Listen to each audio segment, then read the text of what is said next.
Thank you for joining us today. Again, my name is Melissa Waters. I'm the manager of events and programs here at JMT Consulting, and we have the lovely Chyla Graham joining us again. For those of you who joined us back in November, she was our expert speaker, and we're so excited to have her back. I wanted to go through just a couple of housekeeping items like we always do, and then I'll turn it over. So we are recording this webinar for you. We will share a copy of the recording as well as the slides with you after the webinar. If you have any questions at all during the webinar, please make sure you submit those in the Q&A box at the bottom. We will answer those at the end. If you have any technical difficulties, can't hear, please submit through the chat to me so I can make sure that everything is okay. And with that, I'm gonna turn it over to Chyla. Like I said, we're so excited to have her back, and thank you for doing this for us. Thanks, Melissa. Thank you everyone who signed on. Excited to walk you through this new dashboard. So a little bit about me. So I am Chyla Graham. I am a licensed CPA living in Colorado. I've worked with nonprofits for the last, 15, 16 years, and been in different roles. So I've served as an accountant, so auditor, served as director of finance, and now in my role at Synergy, I consult with nonprofits to help them get a better understanding of their finances, a better understanding of how to talk about money in a more confident way. In doing some of that, what I realize is similar to me as a business owner, nonprofits have the same challenges about understanding what is happening with keeping track of the networking, keeping track of, hey, when does this turn into dollars? So today, we're talking more for those who are wanting to get a better understanding of the driving forces in their financial story. They want to be able to have a better conversation with their accountant or the members of their finance team. And they want to see how accounting and data tracking can help them keep track of their goals, keep making progress towards them. And this, again, is coming from the perspective of all the conversations the development team is having. Maybe it's your executive director is having those conversations to get donors engaged, to meet new funders, to figure out, okay, what's happening next? What's going to move this story along? Throughout today, I will talk about one of my favorite movies, but first, a quote. So this one is from the author of Gone with the Wind. I had every detail clear in my mind before I sat down to the printer. I believe this is the best way to write a book, when the characters can't get away from you and misbehave and do things you didn't intend on doing in the beginning. When I read this quote, I think of our strategic plan. So organizations, we constantly put together a strategic plan about where are we headed, where do we want to go? And it's important that we also remember the steps and the milestones that are needed to get us there. So we don't just magically wake up 5 years later and say, oh, yes, we have accomplished all the things that we set out to do in our strategic plan. There are milestones and markers along the way that let us know how close we are. And even if we're behind, it's okay, because we're going to continue to make progress. So if you're ever feeling like, oh no, we're not on track with our strategic plan, let's keep in mind that, well, we can get on track later. We can make sure that we're always making progress, and that will help you feel motivated to keep going. So what I like to do is think about, what is the ending? So you have your strategic plan. What is it that at the end of your plan, at the end of the 3 years, 5 years, whatever that plan looks like for your organization, what is it that you want to do? Are you interested in being at the organization and having to work towards your mission forever? Are you looking towards eradicating X? So that is your cause, be it hunger, homelessness, domestic violence, whatever your cause is your goal that your organization ceases to exist because you work yourself out of the role, out of the cause, I guess is the right place. Are you going to step down from your role? So as for some organizations where the founder is the one doing everything, is there a point where you're saying, okay, in our 5-year plan for the organization, we want the founder or we want the current executive director to be able to step down, not because they're not doing a good job, but because we know it's time to move on to the next phase. Maybe you're expanding services. That could be services geographically. So maybe you're spreading out to new areas, or you're adding on the types of services you do. Here, we know we're familiar with organizations who may have started as a food pantry, but now have added more resources, more resource centers. So they're addressing housing concerns or childcare concerns. And so is that part of your goal to expand those services? Maybe you are moving on to a new organization. So if you as an individual are saying, hey, when that person steps down, they're going to move to a new organization, maybe that actually looks like moving on, looks like, hey, we're going to merge. So think about those things for your organization, because they will dictate the types of activities, the types of questions, the types of goals that you'll have. Melissa did mention she will be monitoring the chat, and the way we will make sure you get the most out of this is to please send in your questions, because I want to make sure that you get what you showed up for and get any clarifications you might need as we go through this slide. So one of my favorite movies is Coming to America. So in Coming to America, Prince Hakeem is expected to get married. That is the ending. There's no, the whole purpose of the movie is get married, find a queen. However, you have to meet a person. So you could potentially just get married, but there's always an introduction. Even if you meet them, if you're watching like Married at First Sight, there's a meeting. This has to happen. You have to meet the person before you can marry them. So that was one of the challenges that they faced in the movie. They had to meet. Another thing, you have to figure out, well, how do I vet the person? How do I know that this is the right fit? So if you're doing Married at First Sight, at the end, they spend some time together. Now they know if they're going to stay together. Figuring out what are going to be the milestones that let you know, okay, yes, we're on the right track for this appropriate ending. So for your organization, deciding what types of milestones are important. Are you going to be an organization that's thinking about, okay, we've seen the opportunity. For example, we know of an organization, we worked with an organization that had a plan for a work training center. They're like, we want to do workforce training. This is the model that we have. We're going to start small. We're going to use this cart. And they found the opportunity. Someone said, we will gift you this building so that you can do the trainings. And so they had the opportunity to expand. And are those some of the milestones that you need to be looking out for? Personnel changes. Are you getting to the point where your team needs to grow, where you're saying, okay, we need more help, we need more people. Who is it that we need to get involved in this? So those are the types of personnel changes. Maybe it's a change in the people that's working, maybe it's an increase or decrease in the number of people.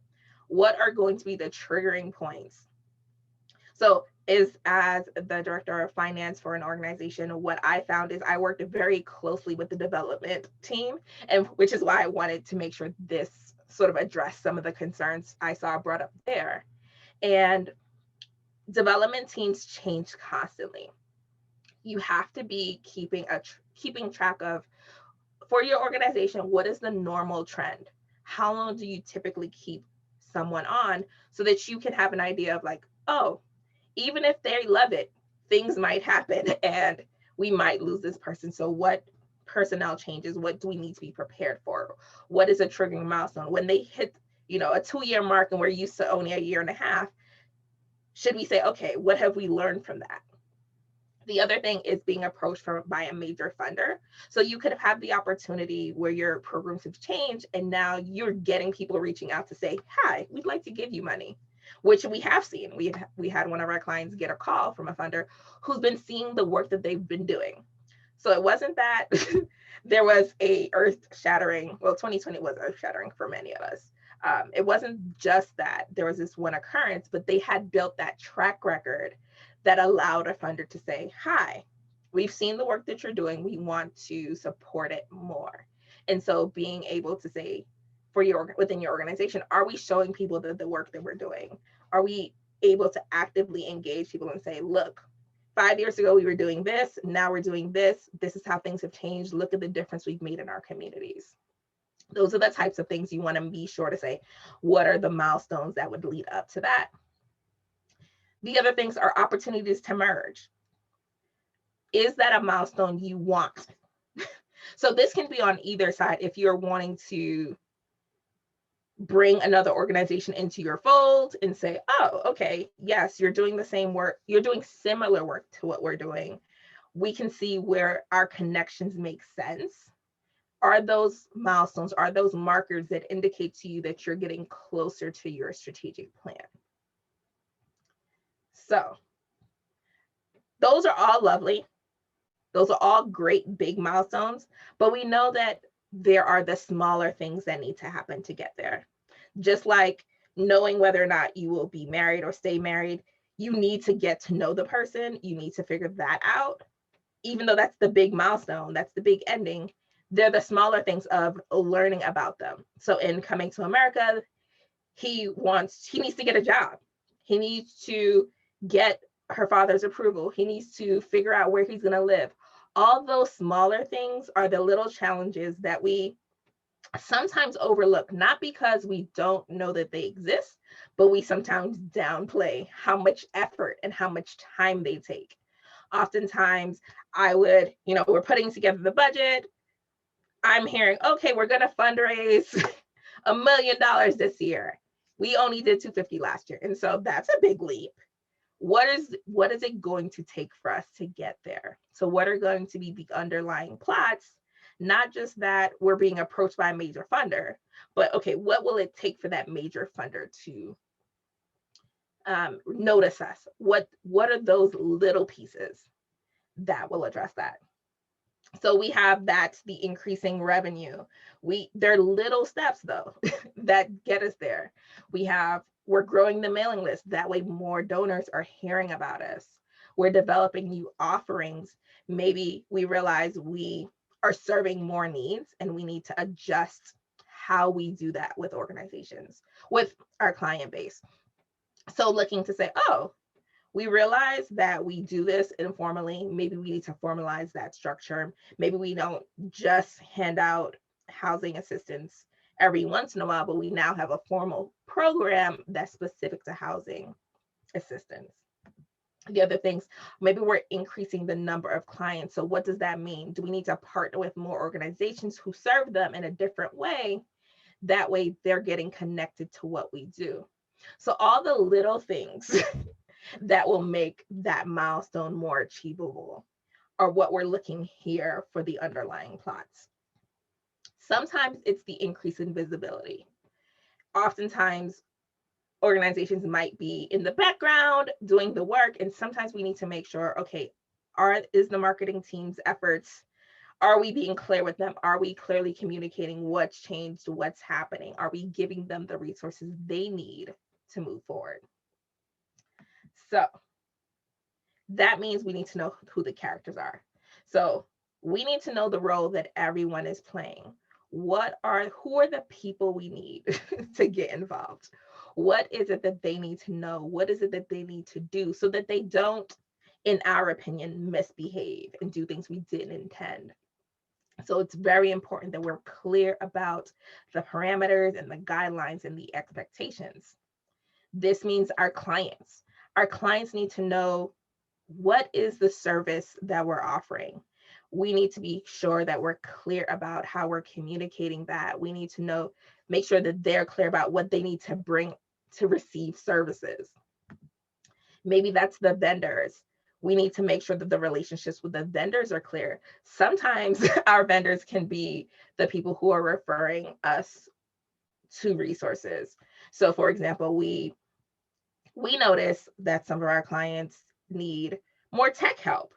And so when we're thinking about what are their long-term goals and we're looking at the budget and we're saying, oh, how does this align with the strategic plan? We're able to inform, oh, here are some vendors that you might need to talk to. Here are some resources that you might need to be connected with. because we're not just thinking, oh, we're selling a product. We're thinking about the long-term relationship. So with your own vendors, think about what's the long-term relationship you need to build and nourish so that they can partner with you, so they can come across a grant that they're like, this is totally unrelated. I don't know how I came into contact with this, but I thought this might be helpful for you. So that's one thing. You want to know your collaborators. So those are organizations that are in the similar space. So maybe they're serving the same population you do. And you want to say, hey, let's partner. What if we got all of our clients to follow this standard stream of services? That way we know where they are. We know how best to serve them. So thinking more along that line. And the connectors. So there's some people who aren't a vendor. They're not a client. They're not a collaborator. They're just a community supporter. They're there to say, hi, I think you're doing great work. I want to connect you with this person, to this resource. Being sure that you're aware of who all these people are lets you get to the next stage of like the conversations that need to be had, what you need to be talking about, how often you need to keep in contact with them.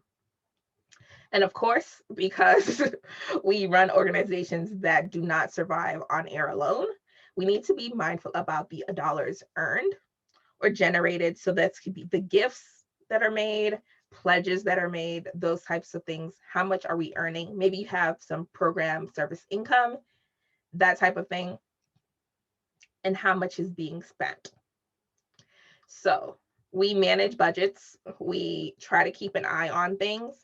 And it's important to know how much is being spent within your department without the finance team member to saying, hey, I want you to know, what could you do internally that could help you manage that budget? That way, when there's pushback, when people say we're not delivering as expected, you can show, okay, this is what we've brought in so far. This is what we spent so far. This is how things align, and where we're noticing we need more support from administration. We need more guidance. We need the expectations to be made more realistic, whatever that looks like for that conversation.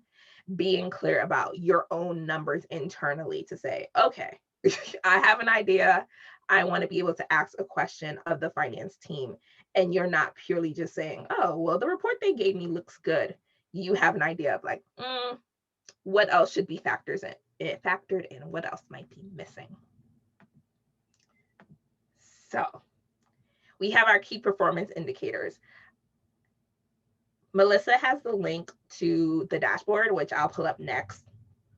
But the key performance indicators, when I think of the networking related to running the organization, is what does a conversation look like from time and dollar perspectives? So what new gifts have come in?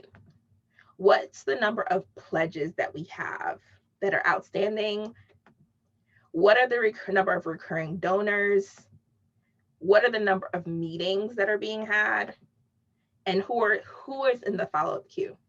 All of these things are going to be indicators of how close you are to your strategic plan, to that dollar goal, without necessarily being only a financial, can someone run me a financial statement type of report. You can tell how well you're doing, not solely by hey, how much revenue do we have booked? But it's these other factors of the time, the number of donors, the number of meetings that tell you how much progress that we're going to be made. So once you have the indicator, what you should see right now is you will have a spreadsheet. So the spreadsheet will show you that I tried to break it into months, but do what works best for your organization, for you as the users. I want to make sure that this matches what you need. So if you are on the call and you have the ability to talk and have questions, please hop on. So one of the things I like to put at the top, because, well, I'm a money person, this conversation, this is what most people are looking for. They're like, well, how much did we bring in? So let them know, okay, in January, this is the number of pledges we brought in. This is the number of recurring gifts that we brought in, just so you have a high level picture. As you see, this dashboard is fairly small because I want to make sure that it doesn't overwhelm whoever you might be sharing it with. So we have some columns that are hidden that if you want to expand, you'll be able to see multiple months. But in case that's, overwhelming for some people, narrowing it down to say maybe we'll look at a quarter at a time. So that's the first part. The part that everyone's like, hey, how much are we bringing in? We like to put that on top. Next, we talk about payments on pledges. So this is one of the places where the accounting team and the development team sometimes run into, hey, that's not what so-and-so said. And this is because we talk about those differently. So I feel it's important when you say, hey, this is how much we got, how much of our payments, how much of the money we got are payments on pledges? And I separate that from the gifts because to the accounting team, they're looking at new pledges. That's where they're recording revenue. They're saying, oh, we have a recurring donation. We probably don't have a pledge on that. That's new money. The payments on the pledge, that's not new money. They've already counted that already. So being able to break those two out will help you and your accounting team have a better understanding of who's tracking what, how. The other thing I like to include, and this is totally optional, everything on this is totally optional, is your hourly rate. Because for some organizations, the development team, new executive directors, they're expected to fundraise for their salaries. And so it's important that you be able to keep track of, well, how much is it that I make? And this could be your salary plus this is your salary plus your benefits. How much does that amount to in costs? So that if, the finance team is like, are we, or the board more likely, if they are concerned about, okay, is this person fulfilling their duties? Are they bringing in what we expected? You have an idea of how much is that for an hourly purpose, because we're going to use that later. The other thing is the number of meetings had. So this is something that I learned was important because one, it usually takes more than one meeting to secure a gift, especially a new gift from a donor who who's never given before. So you want to keep track of how many meetings are we having each month, so you can see if there's a trend. Maybe you'll find for your organization, oh, during the summer, things fall off. It's very common. During the summer, things fall off. And so we're not having as many meetings. We're not be able to secure calls with people. If you can get a trend going, if you can keep record of this for a year, 2 years, you now have something that you can pass on to whoever steps into your role. If you need to move into if you move into a managerial role, you can say from your team members, hey, these are the expectations. These are things I want you to be aware of. When the board is saying, well, why aren't we bringing more money? You can say, well, typically this is the trend for our meetings. This is how many meetings we might need to have with each donor before we can secure that gift. Having that information prepares you to be more assertive, to be more direct with people who are only looking at, we need to bring in $1 million this year. You can show them we're getting closer because we're now having more meetings. We're getting closer because we now have this many people in our follow-up queue. So where a lot of people fall off, and this I will speak from the business perspective, it does happen in nonprofits, but not as much, is in following up. We need to make sure that in addition to the meetings, we know how many people we are engaged with, that we need to return a phone call, send a message to, so that that pool does not dry up. You want to be constantly having those meetings and tracking them. One, so that you can tell people, yes, we have had these calls in a summarized version. Sometimes I remember our development team used to have they would name all the people they talked to, which is overwhelming for me as the finance person. It was overwhelming to know the names because, well, I'm probably not looking at that like record at the time. And so it's much easier from a high level to say, hey, this is the number of people we have in the follow-up queue. This is what I expect the conversions to be. So those are the pieces of, hey, how does this work? What does that look like? And then we get down to the conversations.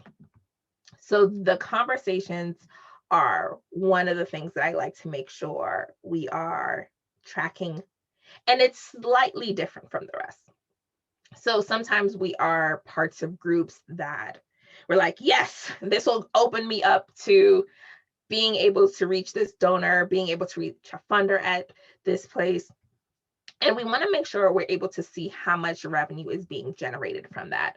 And so what this is meant to say is, okay, if you had a specific conversation with a donor, how much money was generated from that? So if they gave a $3,000 gift, we would also want to know how much time did it take to get that? So this is especially important because when you're telling people how many meetings you've had, how many people in the follow-up queue, you want them to have a better understanding of what does it take to secure the gift. Different donors will give at different levels for different reasons. And so it's definitely not a hard and fast rule, but maybe you'll begin to see a trend, and that will get you better armed for the organization, for talking about, hey, this is how close we are. This is what I think it'll take. This is the resources I think we will need to get there. So I first put this together, pre-COVID, when we were all in our cars driving to meetings and not just on Zoom. But how far did you have to drive? I used to live in South Florida, and if we're meeting with a donor, it could be an hour drive, not because they're very far, but because traffic is just going to be that bad. And our development person actually lived an hour and a half from where our offices were. So the idea of where will these meetings be is going to be very important, plus the actual time of the meetings. So we had that in-person meeting, we had a couple of phone calls, maybe we're doing all Zooms at this point. How much time did it take to secure that gift? So then we have now your value of your time. So that's going to be your hourly rate times however many hours you spent on the drives, on the meetings. Maybe you want to include meeting prep that you do. And then what does it cost? So here I put $25 because I said, okay, we're only going to go to coffee. We're not taking them out to dinner. We're not doing anything too extravagant. And I would say the coffee is probably even now, probably less than we're doing. But maybe for your organization, you're thinking of what are we spending on materials to send out? What are we spending on, is it the postage? Is it the copy fees? Those types of things. One, your accountant is kind of like, ooh, what are the numbers? But we need to be honest about what does it cost for each of these. So then that'll give you, okay, to get a $3,000 gift, it actually costs us $1,700, which means we made, $1,275. So that's good and great. Yes, we want to make sure we're making money, but we also want to say that we're going to do this for the goal of are we making progress? Is this role, again, because you're typically fundraising for your position, is this role not just meeting their position, but are they exceeding it, so that role is making a dent, making progress into the overall goals of the organization? Because they didn't hire you they didn't hire you solely to raise for your position. They wanted you to raise for the organization. So that is the piece that I want to make sure we walk through together here, so that when you get your download, you can of course reach out if you have questions, but that is the piece that I wanted to be sure to share with you. Anyone have questions about the sheet, about anything else before we head to wrapping up?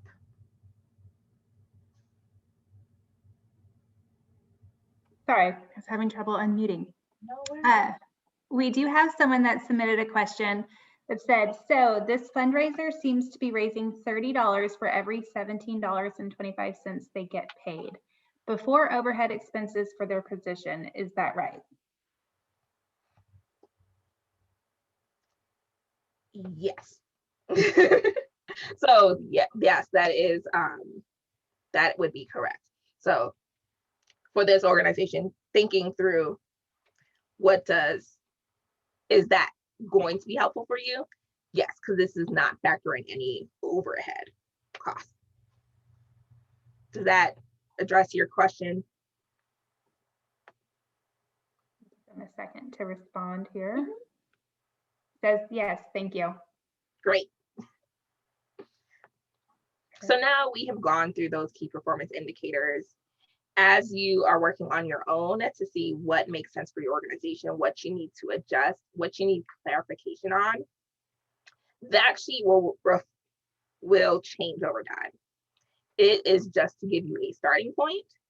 I would say make sure you engage with the executive director to see, hey, is there something else that the board is concerned with that you want to be mindful of, so that we are being as transparent as possible and also being realistic. We don't want people to get halfway through the year and say, well, why isn't this happening? Well, because we're not able to get to meetings. And then you might find, okay, there's another place, there's another plot, those side plots, another plot that we need to fill in to say, okay, well, if the challenge is getting meetings, what is it that we need to do to secure those, if that is the biggest hurdle that we're facing? So that's it.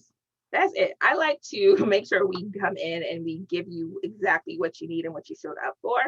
So if you have additional questions, I don't want to leave you hanging on what happened with Prince Hakeem. So he gets married. Shocker. But he does get married. They do live happily ever after. Supposedly part 2 is coming out on Amazon this year. But we want to make sure it's not a linear process. There are twists and turns for them. His parents actually came over. She had a boyfriend. There are lots of things that feel like deterrents to what we thought was going to be a straight line process. We have to learn we have all 2020, we all learned to pivot and adapt and change. And so do not feel that, hey, this isn't going as expected, we can't change. We can change our story. We are the writers of our stories. We can change them at any time. We can let people know we're in a choose your own adventure. If this happens, then this is the path we will take. And so 2021, I'm sure many organizations are having 2 versions of their budgets because we're just not sure how things will go. And so as you're considering, okay, well, what do we need to be tracking for the organization in terms of fundraising? What do we need to be doing to make sure that that development team and the fundraising team stay on track? It's going to be an ongoing conversation. So do not shy away from that. Do not be worried that it did not work as you expected. And I appreciate you all for showing up. You can connect with me on LinkedIn if you are interested in having a free call just to, either figure out how to get the spreadsheet to work as you expected. Maybe there's someone on your team that you're like, hey, can you just book a call just so you can work that out? Feel free to use my link or this link, URL to schedule a time. You can contact me. And I love doing education. So this year we are doing Impact Basics is our online course to help nonprofit leaders speak more confidently about money. And if that's something you think is of interest to you or an organization you know of, feel free to share it. And Melissa, take us away. Yes, thank you. I have a couple of questions that have come in. Yes. One actually came in before the webinar and we actually talked about it, but thought it would be good to reiterate. We had somebody ask, who needs to be involved in these conversations? Who is this targeted for? And they were specifically asking if it needed to be just finance or if marketing needed to be involved. So I thought I'd ask and get your feedback. Yeah, so I think this particular sheet is more the development team and the finance team to get started. But as you work through it, you might find, like I mentioned, that might be the challenge of getting the meetings. And so maybe that is a conversation that you have with your marketing team about, hey, how could we do better to engage people? How do we make sure that our messaging is consistent so that you don't feel like what's being put out by the marketing team and what the development team is saying to donors or the finance team is saying when they're reporting, helping the development team report on grants are inconsistent. So I think initially we're talking more development team, finance team. And then as you get a better understanding of where your numbers lie, you expand out and you say, okay, we actually need to engage people, not because they need to work on the sheet, but they need to help us move this plot along. So we need to make sure we're all on the same page. Great, thank you. Next, you talked a lot about tracking everything and looking at your milestones. How often should we be looking at and tweaking those milestones? So I would say quarterly. So I like to put it as a 3 months, 90 days, because it's hard to know if something's working or not in less time than that. So if you're able to say, okay, we're trying this for 90 days before we make any edits and changes, that way you know that, okay, first month, did we know what we were doing? Maybe, maybe not. Second month, we're more familiar. We feel more comfortable. The third month, you'll probably feel like, oh, actually, that isn't giving me the results I need or the data I need. And so I want to change it after that third month. That way you have a level of consistency. And if this is something you're going to talk about maybe in the board reports, that way they don't feel like we're talking about something different every month. There's no level of consistency. You want to say, okay, for 3 months, we will have that information and then we will make a change. Well, at the end of the 3 months, we'll say, hey, what of that was beneficial? What wasn't beneficial? Let's make a change. Let's make an update. Perfect. We did have somebody ask if the link included the slides to today's presentation. We will include the link, the slides, and the recording in a follow-up email along with Chyla's information. If you don't get that today, it'll come out first thing tomorrow. Yeah. Also, for the template, for the link that you shared, is there a certain period of time that they'll lose access to it? Is it something that, if they want to digest what you talked about today and then look at it next week, will it still be available for them? Yes, the link will still be available. So no worries there. Awesome, wonderful. And right now, those are all the questions I have. So I'm gonna leave it open for just a second to see if you do have any other questions. Remember, there's a question and answer panel in your or portion in your control panel that you can submit or through chat. And while we're waiting for that, we at JMT Consulting are always looking for expert speakers like Chyla to join our environment, and we have a call for speakers. So if you are interested in sharing your industry best practices or case studies, success stories, tips and tricks with the nonprofit industry, we have about 30,000 nonprofits that are in our audience, and we would love for you to be a part of that. And if you are, you can go to jmtconsulting.com/CFS, which stands for Call for Speakers. We would love to have you.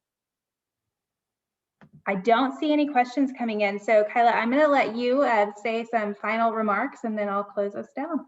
Yeah, so this was great. Thank you all for putting in your questions. We get the most when you send in things, even if they send them in advance. And one thing I want you all to be mindful of, being able to track it over several periods of time will let you know how well your fundraiser might be doing. I saw that was one of the comments that came in, is like, is this a good return on investment? It will take time. You also need to factor in the expertise of the fundraiser. So a lot of this is about being able to have those conversations with the board to say, are these expectations that we've laid out realistic for this person in this role, so that they can be as successful as they need to be? and making sure that there is a good plan to say, okay, this person is going to get the training to make them successful.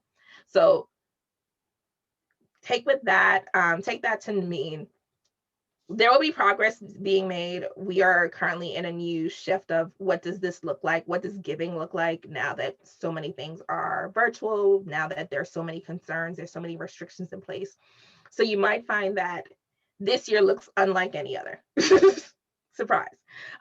So just take that to mean, okay, we just need to track it and know we'll see the yield, the fruits of our labor at some point, and understanding that some conversations take years to turn into something. But that's why you keep people in your follow-up queue. You continue to nurture those relationships because you want people who are going to partner with you. The vendors, the collaborators, the connectors, the clients, they're all partners, and they are not just to be left aside. So thank you all for showing up. Wonderful. Thank you, Chyla, again for joining us. We hope that you all found this presentation helpful, and we hope that you have a great rest of your day. Thank you. Bye. Bye.